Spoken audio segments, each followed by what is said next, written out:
வணக்கம் நண்பர்களே, அனைவருக்கும் குமாரோடைய அன்பு வணக்கங்கள். ஃப்ரெண்ட்ஸ், நம்ம இன்றைக்கி என்ன பார்க்க போகிறோம்னா 8ஆம் வகுப்பு வரலாறு புத்தகத்தில் கிராம சமூகமும் வாழ்க்கை முறையும் அப்படிங்கிற ஒரு பாடம் இருக்குது.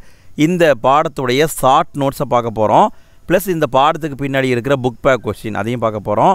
ரொம்ப சிம்பிளாக வெறும் காமன் நேரத்தில் இந்த எல்லாத்தையுமே நம்ம முடிக்க போகிறோம். நீங்கள் டிஎன்பிஎஸ்சி எக்ஸாமு, டெட் எக்ஸாமு மற்றும் போலீஸ் எக்ஸாம் போன்ற பல்வேறு விதமான எக்ஸாமுக்கு படிச்சுட்ருப்பீங்க. கண்டிப்பாக இந்த வீடியோ உங்களுக்கு பயனுள்ள வகையில் இருக்கும். ஸோ வீடியோவை முழுமையாக பார்த்து யூஸ் பண்ணிக்கோங்க. இந்த பாடத்தை பொறுத்த வரைக்கும் மேஜராக 2 டாப்பிக்கை பற்றி பேசுகிறாங்க. ஃபஸ்ட்டு டாபிக் ஆங்கில ஆட்சியில் கொண்டு வரப்பட்ட நில சீர்திருத்தங்கள் என்னென்னங்கிறத சொல்கிறாங்க. 2வது டாபிக் ஆங்கில ஆட்சிக்கு எதிராக நடந்த புரட்சிகளை பற்றி பேசுகிறாங்க.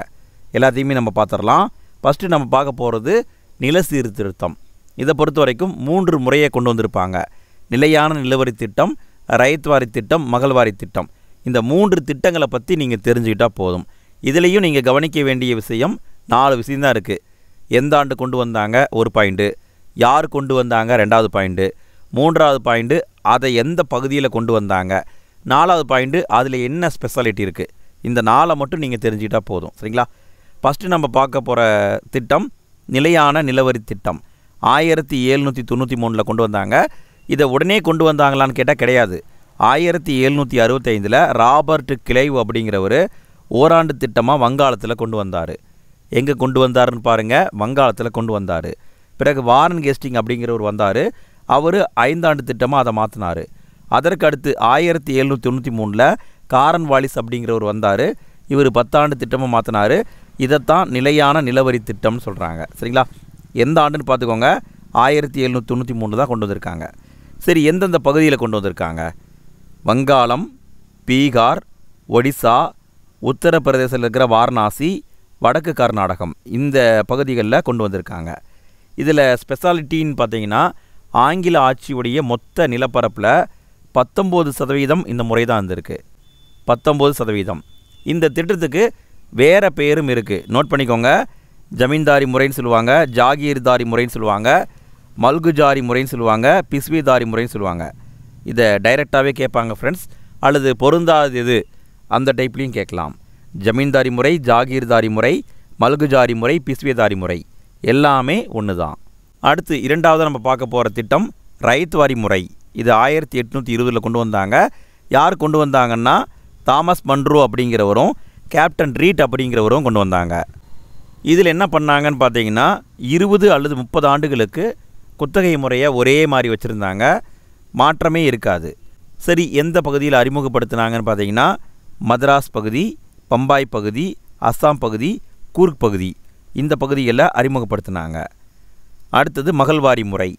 இது 1822 அறிமுகம் பண்ணியிருக்காங்க. இது புதிய முறையான்னு கேட்டால் கிடையாது. இது ஏற்கனவே இருக்கிற ஜமீன்தாரி முறையின் மறுவடிவம். நல்லா கவனிங்க, ஜமீன்தாரி முறையின் மறுவடிவம் தான் மகள்வாரி முறை. இதை யார் அறிமுகப்படுத்தினாங்கன்னா ஹோல்டு மெக்கன்சி அப்படிங்கிறவர் தான் அறிமுகப்படுத்தியிருக்காரு. சரி, எந்தெந்த பகுதின்னு பார்த்தீங்கன்னா கங்கை சமோலி, வடமேற்கு மாகாணம், மத்திய இந்தியா, பஞ்சாப், ஆக்ரா, அயோத்தி, இந்த பகுதிகளை அறிமுகப்படுத்தியிருக்காங்க. இதில் ஒரு ஸ்பெஷாலிட்டின்னு பார்த்தீங்கன்னா 1822 அறிமுகப்படுத்தினாங்க. 1833 இதில் சீர்திருத்தம் பண்ணாங்க. எந்த ஆண்டுன்னு பாருங்கள், 1833 பண்ணாங்க. யார் பண்ணாங்கன்னா வில்லியம் பெண்டிங் பிரபு பண்ணார். இவர் எப்படி பண்ணாருன்னா ராபர்ட் மெர்தின்ஸ்பர்ட் அப்படின்னு ஒருத்தர் இருந்தார். இவர் சில சீர்திருத்தங்களை சொன்னார். அதைத்தான் வில்லியம் பெண்டிங் பிரபு பண்ணியிருக்காரு. சரிங்களா? நம்ம 3 திட்டங்களை பார்த்துட்டோம். இவ்வளோ தான். இதை நீங்கள் தெரிஞ்சுக்கிட்டால் போதும். அடுத்து நம்ம பார்க்க போகிறது ஆங்கில ஆட்சிக்கு எதிராக நடந்த கிளர்ச்சிகள். விவசாயிகளுடைய புரட்சியை பொறுத்த வரைக்கும் இதில் முதல் புரட்சின்னு பார்த்தீங்கன்னா சாந்தல் கழகம். இதை கண்டிப்பாக கேட்பாங்க ஃப்ரெண்ட்ஸ். ஆங்கில அரசுக்கு எதிராக விவசாயிகள் மேற்கொண்ட முதல் புரட்சி சாந்தல் கழகம் 1855 1856 வரைக்கும் நடந்திருக்கும். எந்த பகுதியில் நடந்திருக்கும்னா பீகாரில் ராஜ்மஹால் குன்றுன்னு இருக்குது. அந்த பகுதியில் தான் சாந்தல் அப்படிங்கிறது இருக்குது. அங்கே தான் வந்து போராட்டம் பண்ணியிருப்பாங்க. இந்த போராட்டத்துக்கு தலைமையேற்றவர்கள் 2 பேர். ஒருத்தர் சித்து, இன்னொருத்தர் கங்கு. 10th புத்தகத்தில் கண்ணூன்னு போட்டிருப்பாங்க. எப்படினாலும் சரி பார்த்துக்கோங்க. இதனுடைய முடிவுன்னு பார்த்தீங்கன்னா சாந்தல் பர்கானா மண்டலம் அப்படிங்கிறத ஏற்படுத்தியிருப்பாங்க. இதுதான் ஃபஸ்ட்டு புரட்சி. சரிங்களா? அடுத்து 2வது புரட்சியை பாருங்கள். இண்டிகோ கழகம் 1859 ஆரம்பித்து 1860 வரைக்கும் நடந்திருக்கும். இண்டிகோ கழகத்துடைய மறுபெயர் அவுரி புரட்சி. சரி, இது எங்கே நடந்ததுன்னு பார்த்தீங்கன்னா வங்காளத்தில் நாதியா அப்படிங்கிற ஒரு மாவட்டம் இருக்கும், அங்கே தான் நடந்திருக்கும். யார் இது நடத்துனாங்கன்னா 2 பேர் நடத்துனாங்க. ஒருத்தர் திகம்பர் பிஸ்வாஸ், இன்னொருத்தர் விஷ்ணு சரண் பிஸ்வாஸ். சரி, இந்த புரட்சி எப்போ நடந்ததுன்னு பார்த்தீங்கன்னா 1859 செப்டம்பர் மாதம் ஆரம்பித்தது. 1860 ஆங்கில அரசு அவுரி ஆணையம் அப்படிங்கிறத அமைச்சாங்க. 1862 சட்டம் பாகம் 6 அப்படிங்கிறத கொண்டு வந்து இந்த முறையை மறுசீரமைப்பு பண்ணாங்க. இதில் சிறப்பான விஷயம்னு பார்த்தீங்கன்னா இந்து அப்படிங்கிற பத்திரிகையும் தேசபக்தன் அப்படிங்கிற பத்திரிகையும் இதை பற்றி நிறைய எழுதுனாங்க. நல்லா நோட் பண்ணிக்கோங்க, இந்து பத்திரிகை, தேசபக்தனுங்கிற பத்திரிகை. குறிப்பாக தீனபந்து மித்ரா அப்படிங்கிறவர் நீல் தர்பன் அப்படிங்கிற நாடகத்தை எழுதினார். தீனபந்து மித்ரா எழுதுனது நாடகம், சரிங்களா, நீல் தர்பன் அப்படிங்கிற நாடகம். அடுத்து நம்ம பார்க்க போகிறது பாப்னா கழகம். 1873 1876 வரைக்கும் நடந்திருக்கும். எங்கே நடந்திருக்கும்னா வங்காளத்தில் யூசுப் சாகி அப்படிங்கிற பர்கானாவில் நடந்திருக்கும். இதுக்கு தலைமையேற்றவர் கேசப் சந்திர ராய் அப்படிங்கிறவர் தலைமையேற்றிருப்பார். இதனுடைய சிறப்புன்னு பார்த்தீங்கன்னா நிறைய விவசாய சங்கங்களை அமைச்சு மக்கள் கூட்டமாக சேர்ந்து போராடியிருப்பாங்க. அடுத்ததாக நம்ம பார்க்க போகிறது தக்கான கழகம். 1875 நடந்திருக்குங்க. எங்கே நடந்திருக்கும்னா தக்கான பகுதியில் நடந்திருக்கும். குறிப்பாக பூனா அப்படிங்கிற மாவட்டத்தில் நடந்திருக்கும். 33 கிராமங்களில் நடந்திருக்கும். கிராமத்தை நோட் பண்ணிக்கோங்க, 33 கிராமங்கள். இதனுடைய முடிவு அப்படின்னு பார்த்தீங்கன்னா தக்கான விவசாயிகள் மீட்பு சட்டம் அப்படிங்கிற சட்டம் கொண்டு வரப்பட்டு இந்த கழகமானது சீர் செய்யப்பட்டிருக்கும். அடுத்தது பஞ்சாப் விவசாயிகள் இயக்கம். இதை எப்போ ஆரம்பித்தாங்கன்னா 1890 ஆரம்பித்தாங்க, 1900 முடிஞ்சிருக்கும். இடம் வந்து பஞ்சாப். 1900 பஞ்சாப் நில உரிமை மாற்று சட்டம் கொண்டு வந்திருப்பாங்க. அடுத்து சாம்பிரான் சத்தியாகிரகம். இது 1917-18 காலங்களில் நடத்தியிருப்பாங்க. சாம்பிரான் எங்கே இருக்குதுன்னா பீகாரில் இருக்குதுங்க. பீகாரில் தீன் காதியா அப்படிங்கிற முறை இருந்தது.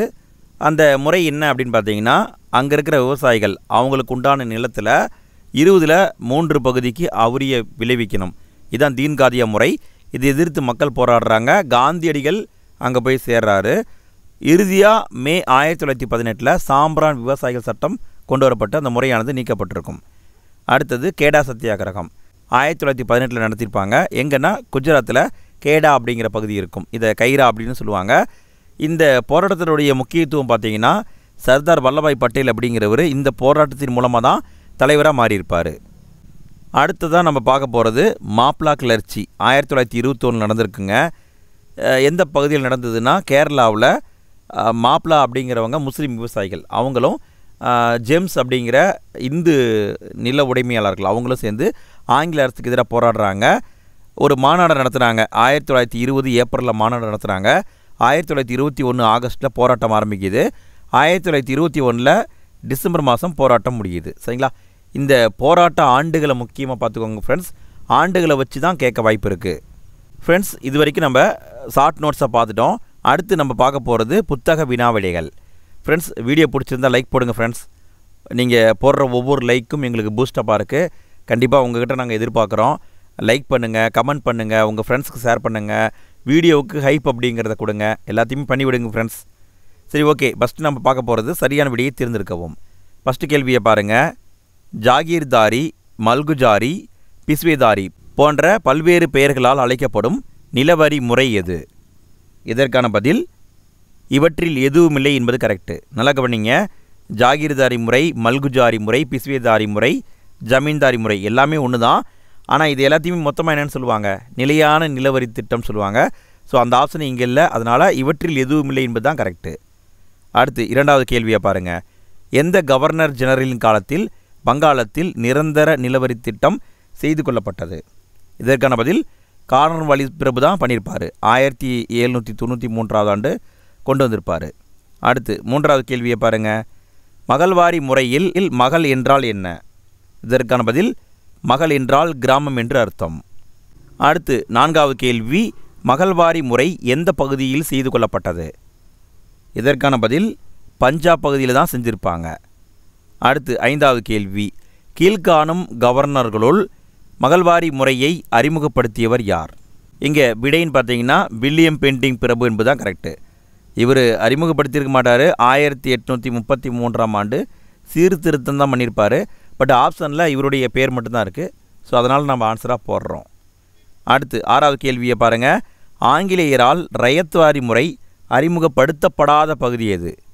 நல்லா கவனிங்க. எங்கே அறிமுகப்படுத்தலைன்னு கேட்டிருக்காங்க. விடையை பார்க்கலாங்களா? வங்காளம் பகுதியில் அறிமுகப்படுத்தியிருக்க மாட்டாங்க. வங்காளம் என்பது கரெக்டு.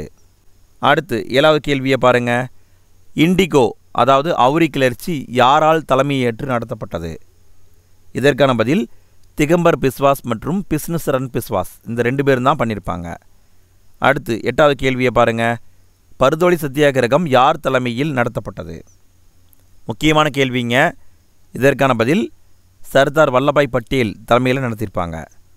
அடுத்தது கோடிட்டேடங்களில் நிரப்புக. ஃபஸ்ட்டு பாயிண்ட் பாருங்கள். மகள்வாரி என்பது ஜமீன்தார் முறையின் திருத்தப்பட்ட முறையாகும். 2வது பாயிண்ட், மகள்வாரி முறை ஹோல்ட் மெக்கன்சி என்பவரின் சிந்தனையில் உதித்த திட்டமாகும். 3வது பாயிண்ட், இண்டிகோ கிளர்ச்சி செப்டம்பர் 1859 நடைபெற்றது. 4வது பாயிண்ட், மாப்ளா கழகம் ஆகஸ்ட் 1921 நடைபெற்றது. 5வது பாயிண்ட், சாம்பரன் விவசாய சட்டம் நிறைவேற்றப்பட்ட ஆண்டு மே 1918. அடுத்தது பொறுத்துக. கரெக்டாக பொறுத்துங்க பார்க்கலாம். சரி, ஓகே. விடையை பார்க்கலாங்களா? நிரந்தர நிலவரி திட்டம் இது எங்கே கொண்டு வந்தாங்க? வங்காளத்தில் கொண்டு வந்தாங்க. மகள்வாரி முறை இது எங்கே கொண்டு வந்தாங்க? வடமேற்கு மாகாணத்தில் கொண்டு வந்தாங்க. ரயத்வாரி முறை இது எங்கே கொண்டு வந்தாங்க? மதராஸில் கொண்டு வந்தாங்க. நீல் தர்பன் அப்படிங்கிறது இண்டிகோ விவசாயிகளுடைய துயரத்தை பற்றி சொல்லக்கூடியது. சாந்தல் கழகம் என்பது முதல் விவசாயிகளுடைய கிளர்ச்சி. இதுதான் கரெக்டான ஆன்சர். அடுத்தது சரியா தவறா என குறிப்பிடுக. 4 பாயிண்ட் இருக்குது. எது கரெக்டுன்னு சொல்லணும். சரி, ஓகே. விடையை பார்க்கலாங்களா? வாரன் கேஸ்டிங் 5 ஆண்டு நிலவரி திட்டத்தை அறிமுகப்படுத்தினார். கரெக்டு. ரயத்வாரி முறை தாமஸ் மன்ரோவால் அறிமுகப்படுத்தப்பட்டது. இதுவும் கரெக்டு. அடுத்தது 3வது பாயிண்ட், குஜராத்தின் யூசுப் சாகி என்ற பர்கானாவில் பாப்னா கழகம் ஏற்பட்டது. தவறு. குஜராத்தில் நடந்திருக்காது. அடுத்து 4வது பாயிண்ட் பாருங்கள். பஞ்சாப் நில உரிமை மாற்று சட்டம் 1918 நிறைவேற்றப்பட்டது. இதுவும் தவறு. அடுத்தது பாருங்கள். பின்வரும் கூற்றினை ஆராய்ந்து சரியானவற்றை டிக் செய்க. ஃபஸ்ட்டு கேள்வியை பாருங்கள். கீழ்கண்டவற்றுள் எந்த ஒன்று ஜமீன்தாரி முறையை பற்றிய தவறான கூற்றாகும்? எது தவறான கூற்றுன்னு கண்டுபிடிக்கணும். விடையை பார்க்கலாங்களா? இந்த முறை 1793 அறிமுகப்படுத்தப்பட்டது. கரெக்டு. ஜமீன்தாரர்கள் நிலத்தின் உரிமையாளர்கள் ஆவர். கரெக்டு. விவசாயிகளுக்கு இந்த முறையில் ஒரு குறிப்பிட்ட வருவாய் நிலையாக கிடைத்தது. தவறு. அரசுக்கு தான் கிடைச்சிருக்கும், விவசாயின்னு வரக்கூடாது. தவறு. இந்தியாவின் மொத்த நிலப்பரப்பில் 19% நிலப்பரப்பில் நடைமுறைப்படுத்தப்பட்டிருந்தது. இந்த பாயிண்ட் கரெக்டு. அப்போ தவறான பாயிண்ட் என்பது 3வது பாயிண்ட் தான் தவறு. அடுத்தது பாருங்கள். கீழ்கண்டவற்றுள் இந்தியாவில் நடைபெற்ற விவசாய புரட்சி பற்றிய சரியான கூற்று எது? எது சரியான கூற்றுன்னு கேட்டிருக்காங்க. விடை நீல் தர்பன் என்ற நாடகம் தீனபந்து மித்ராவால் எழுதப்பட்டது. இதுதான் கரெக்டுங்க. ஃப்ரெண்ட்ஸ், இன்னும் 2-3 முறை இந்த வீடியோவே போட்டு கேட்டிங்கன்னா உங்கள் மனசில் அப்படியே பாஞ்சிரும். எக்ஸாமில் கேள்விகள் இங்கிருந்து தான் வரும். ஸோ ரிவிஷனுக்காக நல்லா பயன்படுத்திக்கோங்க. இதே மாதிரி நிறைய வீடியோ வந்துகிட்டே இருக்குது. நம்ம சேனலை சப்ஸ்கிரைப் பண்ணி சப்போர்ட் பண்ணுங்கள் ஃப்ரெண்ட்ஸ். சரி, ஓகே ஃப்ரெண்ட்ஸ், அடுத்த வீடியோவில் சந்திப்போம்.